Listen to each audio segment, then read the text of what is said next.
جی تو اتہاس میں کچھ لوگ ایسے بھی ہوتے ہیں جن کو کبھی بھی ہسٹری فراموش نہیں کر سکتی، جس کو کبھی بھی انسانیت بھلا نہیں سکتی۔ جی ہاں، ان لوگوں میں سے ایک نام ڈاکٹر رابرٹ ای کارنش کا بھی ہے۔ یہ ایک ویگیانک تھا، ایک سائنسدان تھا امریکن، جو کہ پارلے سے اس بلانگ کرتا تھا۔ اس نے یونیورسٹی آف کیلیفورنیا سے اونلی 22 ایئرز کی ایج میں اس نے ایک پاس کر لیا اپنا پی ایچ ڈی کا امتحان۔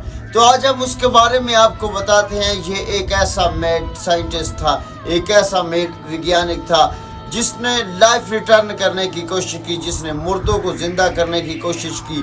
تو آج ہم آپ کو اس کے بارے میں ایک سٹوری سناتے ہیں۔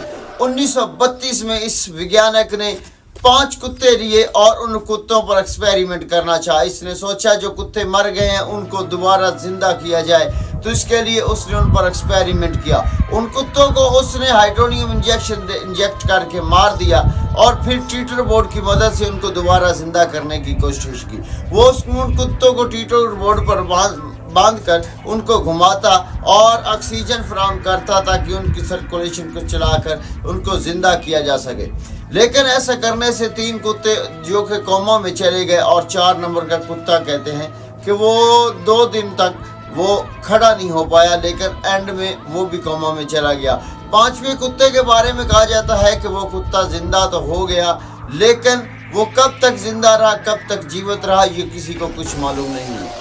اس کے بعد سن 1947 میں ڈاکٹر رابرٹ ای کارنش نے یہ ایکسپیریمنٹ انسانوں پر کرنے کا سوچا۔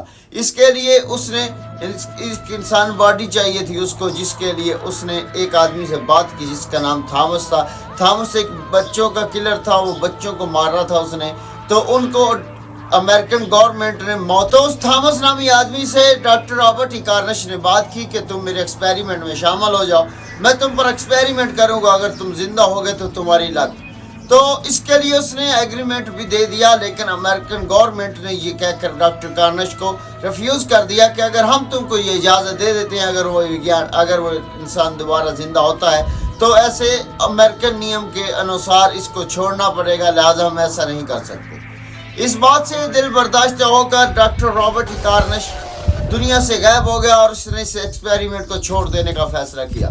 اس کے بعد ڈاکٹر رابرٹ ای کارنش نے کبھی بھی نہ تو انٹرسٹ دکھایا اور نہ ہی کبھی ڈاکٹر رابرٹ ای کارنش دنیا کے سامنے آیا۔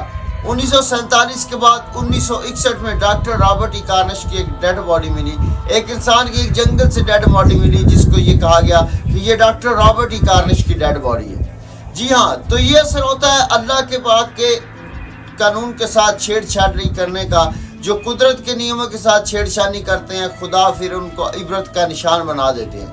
ایسے کئی ملکوں میں اور بھی کیا جاتا ہے، لیکن جو کام اللہ پاک نے کرنا ہے وہی کام اس کا کام ہے۔ صرف زندگی اور موت میرے مالک کے اختیار میں ہے، وہ چاہے تو انسان کو زندہ رکھے، چاہے تو مار دے، چاہے تو انسان کو رزق دے، چاہے تو اسے چھین لے، چاہے انسان کو صحت دے یا نہ دے، یہ اس مالک کی مرضی ہے۔